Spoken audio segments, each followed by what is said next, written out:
Dear students, you are welcome again in this class.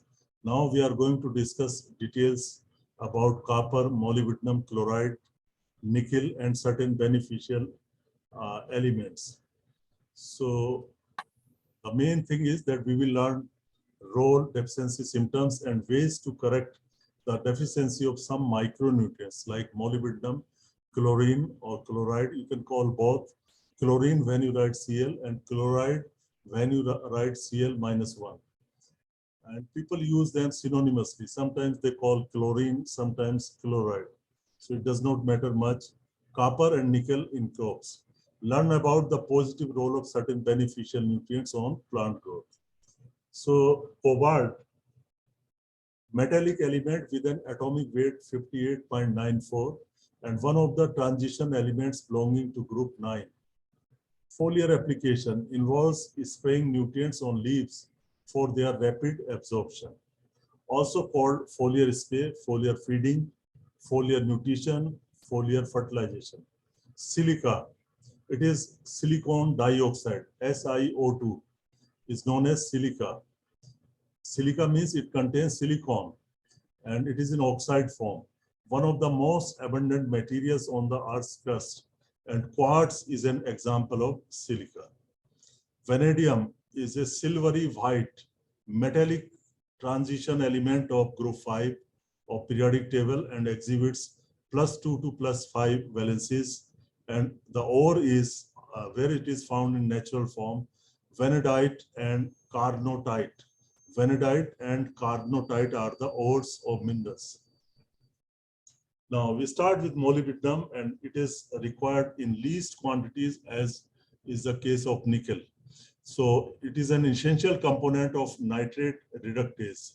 You know, in the plant system, it is required for reduction of nitrate to nitrite and then further to ammonia, protein, and so on. So this is actually first step where nitrates are reduced in the plant system, and nitrate is an enzyme concentrated in the chloroplast, which catalyzes the conversion of nitrate to nitrite. A structural component of nitrogenase enzyme, this molybdenum. The enzyme is essential for nitrogen fixation by symbiotic bacteria or non-symbiotic bacteria, free-living bacteria. In all, you need nitrogenase, and it is part of nitrogenase, this molybdenum. It is involved in absorption and translocation of iron in plants. That is also important role. Average molybdenum concentration in the Earth's crust is 62 ppm. It is sufficient and typically ranges from 0.2 to 5 ppm in soils. So this is sufficient for plant growth. Available fraction of molybdenum represents the molybdenum associated with clay minerals, oxyhydroxides, and organic matter. Molybdenite MOS2 is the only important ore for molybdenum. Molybdenite MOS2.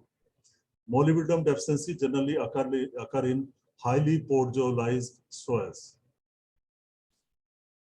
In acid soils, molybdenum is least soluble but readily mobilized in alkaline soil.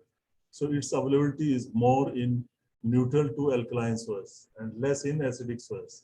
Molybdenate availability increases approximately 10-fold per unit increase in soil pH.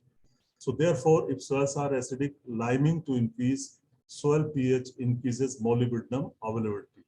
Otherwise, alternatively, molybdenum availability is decreased by application of acid-forming fertilizers such as ammonium sulfate to coarse-textured soils. Means if you are reducing the pH from neutral and down, then its availability will decrease.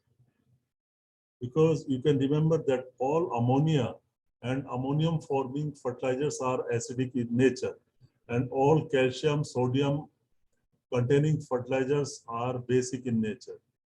So this is very general point about fertilizers. Regarding molybdenum deficiency, when the molybdenum content of plant is less than 2 ppm, deficiency occurs. So critical level in plant for deficiency is 0.2 ppm. Acidic soils, peat soils, and acidic sandy soils are generally deficient.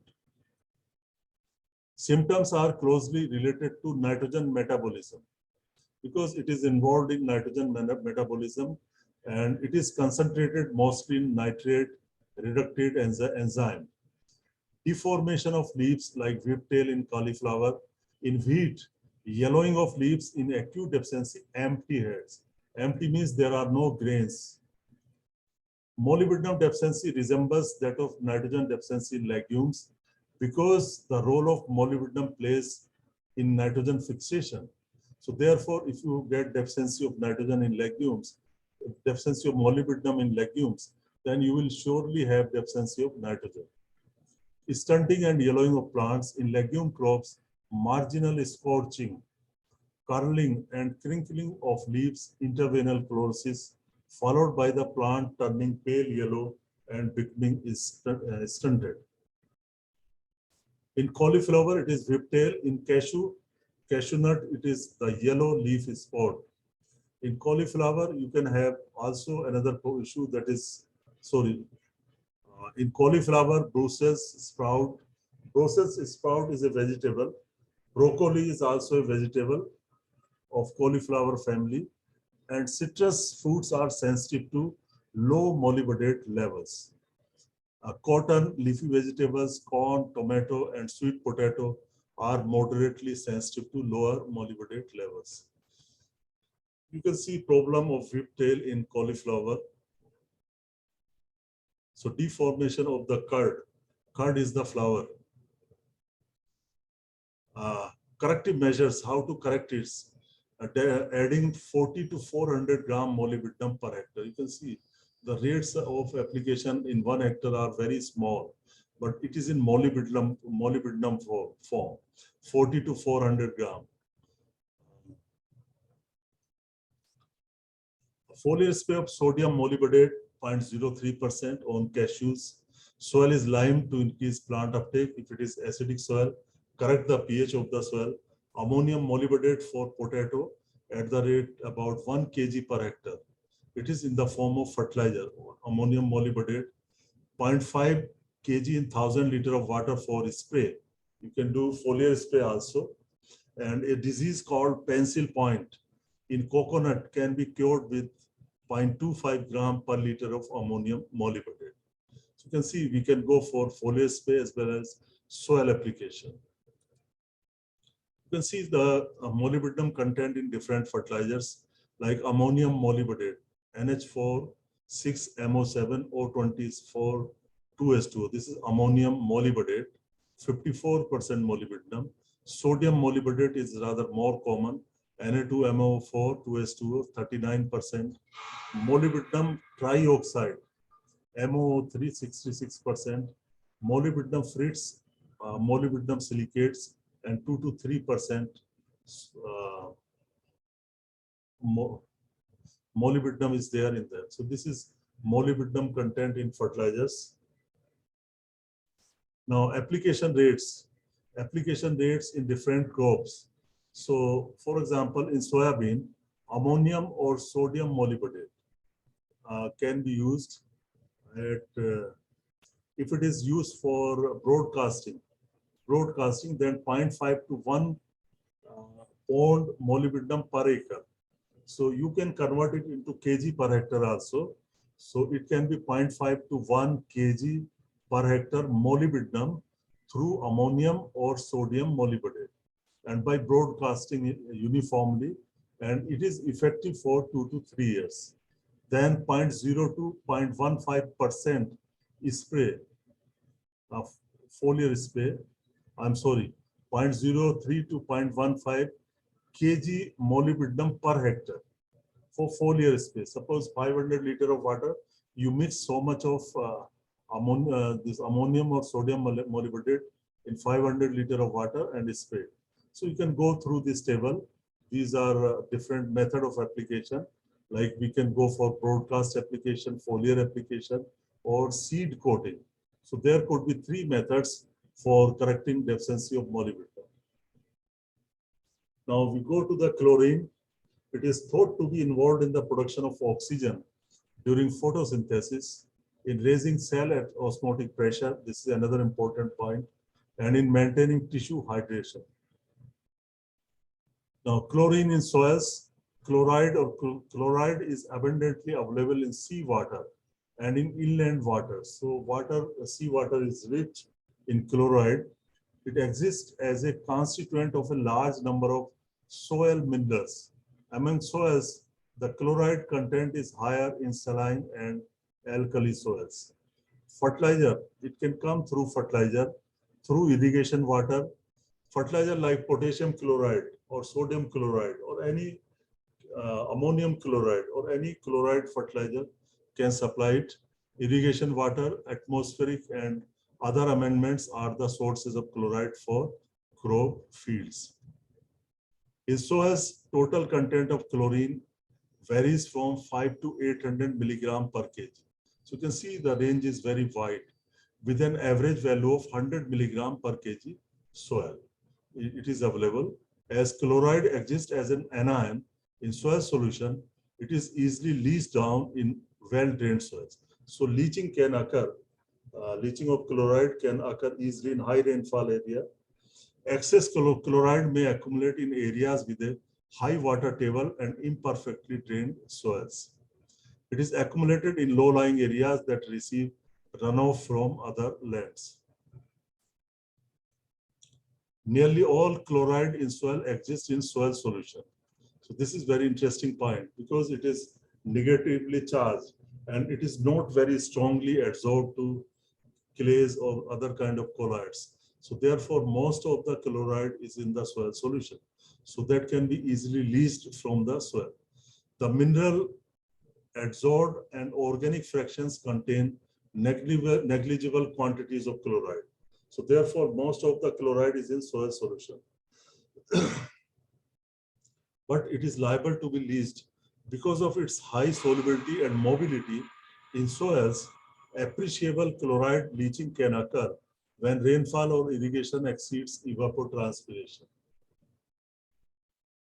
Chloride deficiency, wilting of leaf blade tips, followed by chlorosis, bronzing and necrosis, restricted root growth, and excess chloride means increased osmotic pressure of soil water, resulting in reduced availability of water to plants and consequently wilting.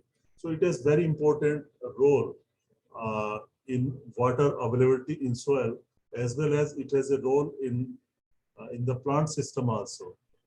Plants develop leaf burn symptoms when chloride concentration in plants reaches about 0.5%. So you can see this is critical concentration for toxicity. If it is 0.5 or more, then leaf burn symptom may appear in the plant. Burning of leaves. You can see deficiency symptoms and get some idea in wheat. And this is in potato. Chloride injury in potato. As I also told you some other day, that chloride is not good for quality of potato, tobacco, and tobacco. So the chloride ion decreases the quality of the potato and also the keeping quality, shelf life. Now you can see chloride fertilizers. There are many number. Ammonium chloride, 66% chlorine. Calcium chloride, 65% chlorine.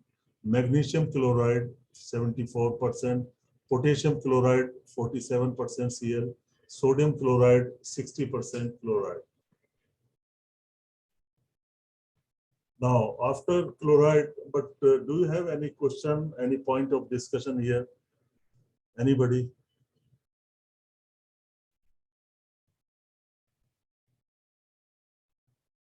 So, did you start reading Tisdale book, Soil Fertility and Fertilizers? Very important book. I advise you to read every nutrient from that book. Read nitrogen, read phosphorus, read potassium, and you will find very, very excellent writing. If you have book, hard copy of the book or soft copy, whatever you have, you can read from that. And I have no words to means words for this book. This is the best book in the world for this subject. So are you reading it or not? Naveen, did you start reading that book? Sir, no, sir. Huh? Not yet. But Not yet, sir.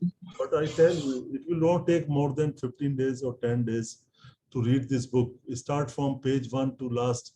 Take chapter wise. Okay, today or in next 2 days, I will read this chapter, that chapter, and make notes, small notes in your notebook when you read, and then it will be fine. And it is not that you read every word or every line, everything. What you feel is not required by you, don't read that, but try to read as much as you can read from this book.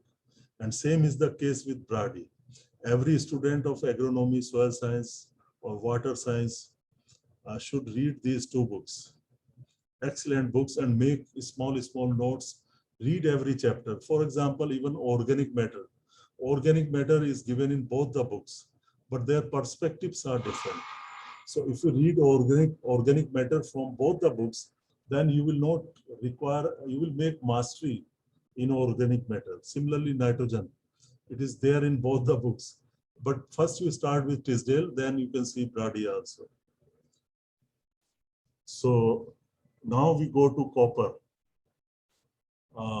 Copper is involved in chlorophyll formation. It is important for chlorophyll formation and is part of several enzymes.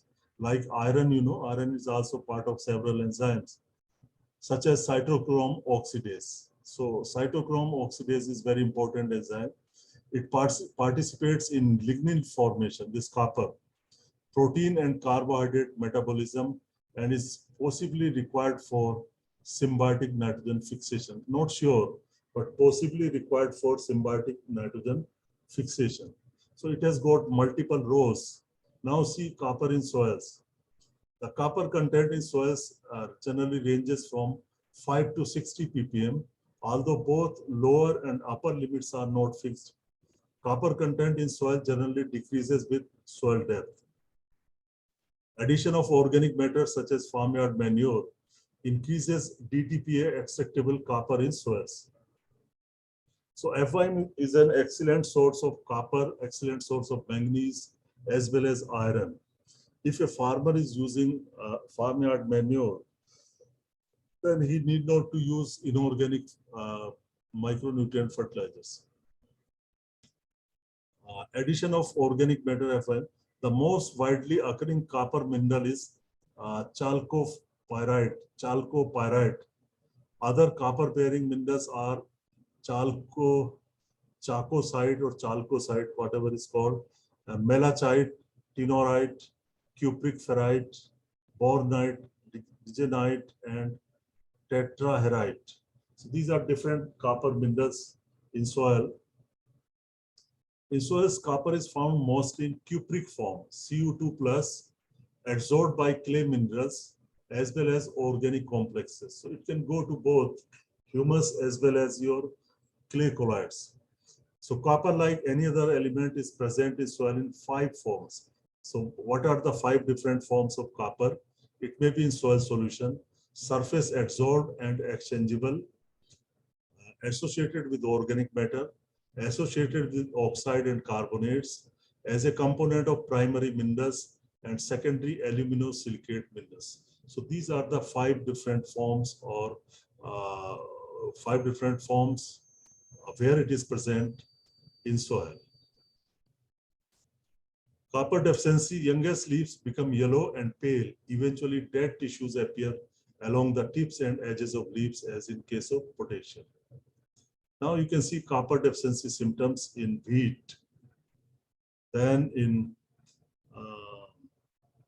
ear head forming a rat-like appearance. So this is in wheat, you can say, the curved ear or spike. Ear head forming a rat tail-like appearance.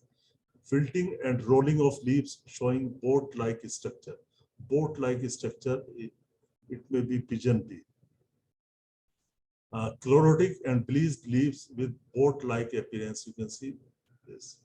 New emerging leaves fail to unfold, so they remain closed. So that means it comes mostly in younger tissues. Now, copper fertilizers, as I told you, sulfate fertilizers are common for copper, iron, zinc, manganese. Copper sulfate, 5S2O. This is pentahydrate. Pentahydrate is there. Heptahydrate is not there, I think. That is in case of zinc. So here in copper, you get copper sulfate heptahydrate 25. Whenever there are 5 molecules of water, then we call it uh, pentahydrate, and then penta, hexa, hepta, likewise octa. So depending upon number of water molecules. Copper sulfate monohydrate. Monohydrate means 1S2O, so 35%. So you can see as the water molecule decrease, the concentration of copper increase. Here you had 5S2O, here you have 1. Similarly, in case of zinc sulfate also, I told you, zinc sulfate heptahydrate contain 21% and monohydrate contain 31, 31 or 31% zinc.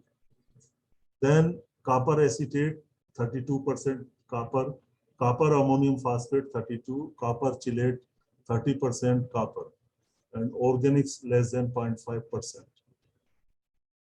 Now, if you want to correct the deficiency, so deficiency can be corrected by soil application. It can be banded, broadcast, or foliar application. So 3 options are available for managing copper deficiency. Banding can be done in soil, broadcast can be done, or foliar application. So you can see for small grains, this is just one example. Copper sulfate 5S2O, rate of application is 1 to 5 kg per hectare, and it can be banded. It is in the form of copper. And copper oxide, 3 to 12 kg per hectare. It can be broadcast. So now I wish to tell you why this copper sulfate is suggested for band application and copper sulfate is suggested for broadcast application. Can anyone answer this question? Copper sulfate is suggested for band application and copper oxide is suggested for broadcast application. Can any student tell me, do you have any idea why 2 different methods for 2 different fertilizers? Why this copper sulfate is not banded and why why this copper oxide is not banded and copper sulfate is not broadcast?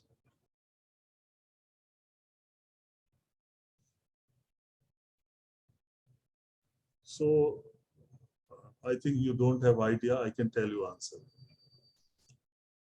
If copper sulfate is to be used for broadcasting, you need to have larger doses. So what happens? Copper sulfate is water soluble. Water soluble, easily soluble. So if you broadcast it, it will go to the larger volume of soil. It will access the larger volume of soil where it can be easily converted into unavailable forms. But if it is banded in less area, less contact of soil, then it will remain available to the plant. And similarly, copper oxide, if you band it, if you put it in the bands, it will come in the minimum with the minimum contact of soil. It will touch the limited volume of soil. Hence, its dissolution or conversion to available form will be reduced because it is required to be solubilized or it is required to be reduced for having its availability. So what happens if you mix it in the larger volume of soil by broadcasting, then it will be quickly converted to available form. So therefore, normally the fertilizers which are slowly available, which release the nutrient very slow, those kind of fertilizers should be broadcast and mixed in the soil. And fertilizers which are water soluble and are easily available, preferably they should be applied in band application so that they can come in the with the minimum volume of soil particles. Now, copper chelates 0.5 to 2 kg banded, copper chelates 0.1% solution. You can see if you have chelating material, the concentration is very less, 0.1%. Same is case of iron and zinc. So you can get other rates of application. This is just to give you idea. Now we go to nickel. So functional element, it is considered as a functional element or nutrient after the discovery that the urease from jack bean is a nickel metalloenzyme. So it can be part of enzymes and part of enzyme urease, which breaks down urea in the soil, It also plays a role in imparting disease resistant and is considered essential for seed development. Brown and co-workers showed that nickel is essential for grain viability in barley. Essentiality of nickel as a plant nutrient in soybean, chickpea, and temperate cereals have been established. So overall, in majority of the crop, it has been established as an essential nutrient. Therefore, it is essential nutrient.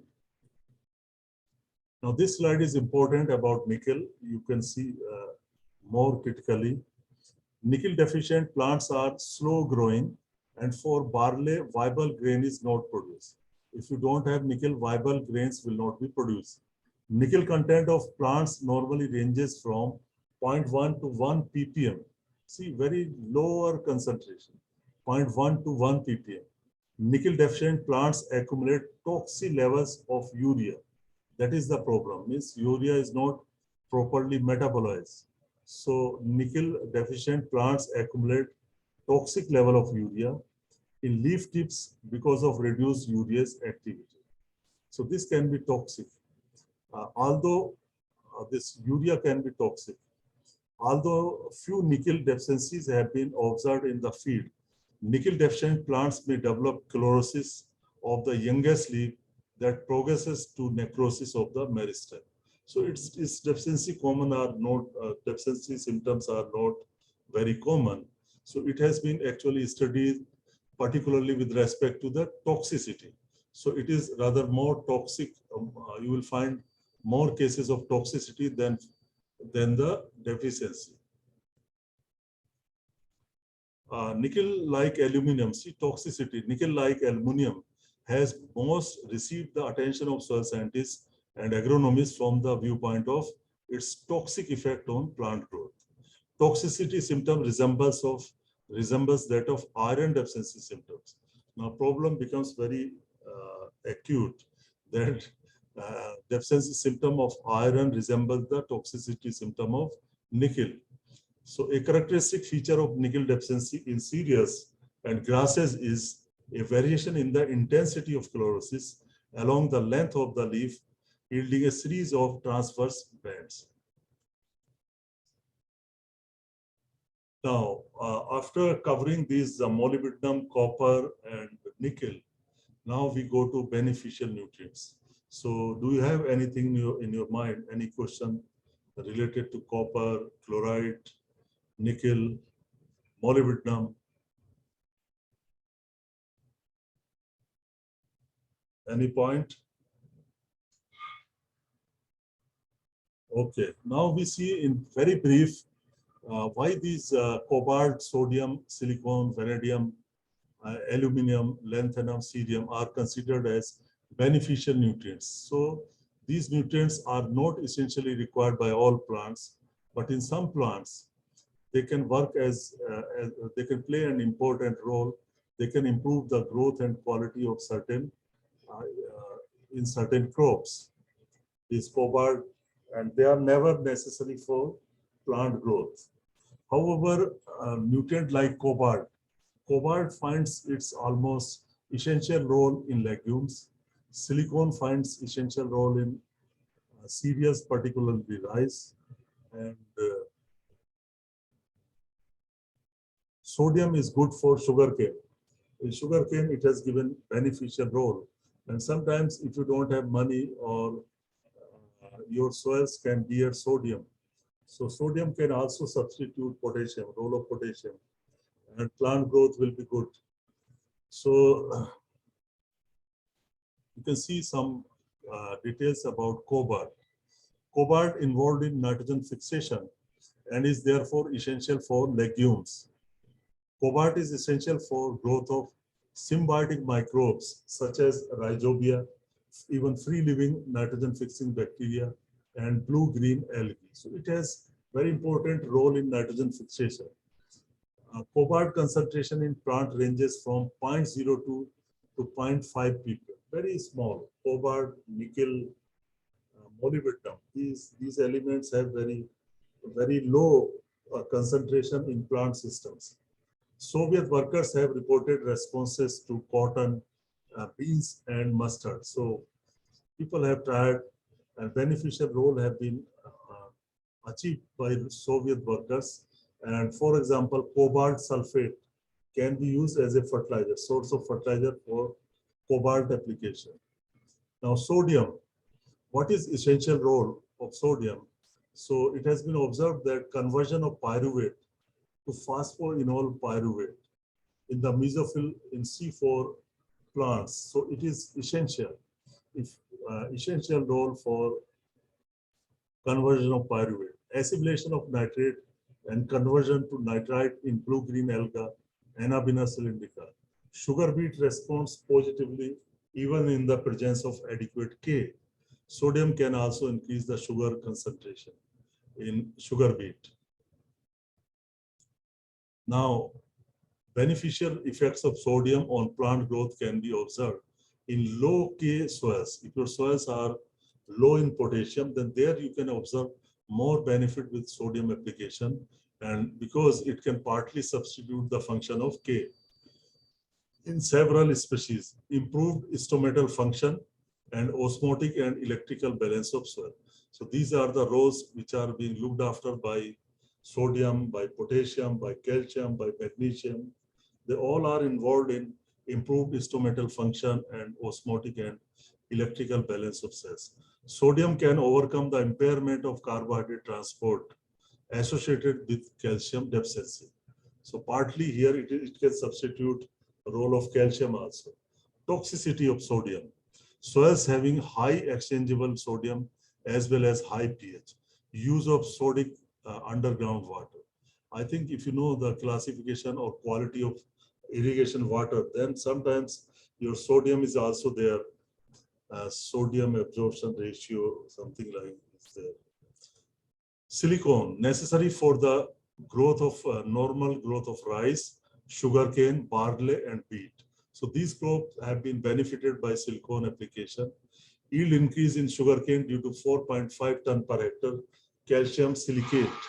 This is the fertilizer to supply silica. Application was 10 ton per hectare millable case. In rice, silicon also help maintain leaf erectness. So this is important for cereals. Leaf erectness increases photosynthesis through improved light interception and result in greater resistance to insect pest and disease. So far, lodging is concerned. In case of lodging in wheat and lodging in cereals, the role of potassium, role of calcium, role of silicon. These three elements or nutrients are very important to reduce lodging in cereals, particularly wheat. One is calcium. Calcium, you know, it is part of cell wall. Most of the calcium is concentrated in cell wall where it gives strength. So similarly, your silicon also gives some strength to the plant, to the leaves, so that leaves can remain erect and stems are strong. So potassium, calcium, and silicon. Potassium, calcium, and silicon, they have very important role in reducing the lodging in cereals. So cereals and other grasses contain about 2 to 2% silicon. So very high concentration. It is almost equal to nitrogen, you can see, while broad leaves contain 0.02 to 0.2%. So silicon is more important in cereals than in dicots. Silicon concentration of 2 to 20% occurs in silicon-rich plants like sedges, your cypress, nettles, horsetails, and some grasses. They are rich in silicon. Silicon impregnates the walls of epidermal and vascular cells. So it is on the boundary as well as inside, where it strengthens the tissues, reduces water loss, and retards fungal infection. So it has many roles. It strengthens the tissues, reduces water loss, and retard fungal infection. Means it can control or prevent some diseases. So silicon is the second most abundant element in the Earth's crust, averaging 28% in soil's average in soil's crust, Earth's crust, while silicon content in soil is 5% to 40% range. Average is 28. Unweathered sandy soils can contain about 40% silicon compared with as little as 9% silicon in highly weathered tropical soils. Silicon sources in soil include primary and secondary minerals, where quartz, SiO2, dominates and comprises more than 90% of all sand and silt particles. So it is there in soil. You can see fertilizers. In addition of silicon increases phosphorus availability in soil. This is quite interesting result. If you add silicon in the soil, it also increases phosphorus availability. So they have got positive interaction of silicon and phosphorus. You can see calcium silicate slag is one fertilizer, 18 to 21% silicon. Calcium meta silicate, CaSiO3, 31% silicon. Sodium meta silicate, NaSiO3, 23% silicon. Dear students, these formula are important.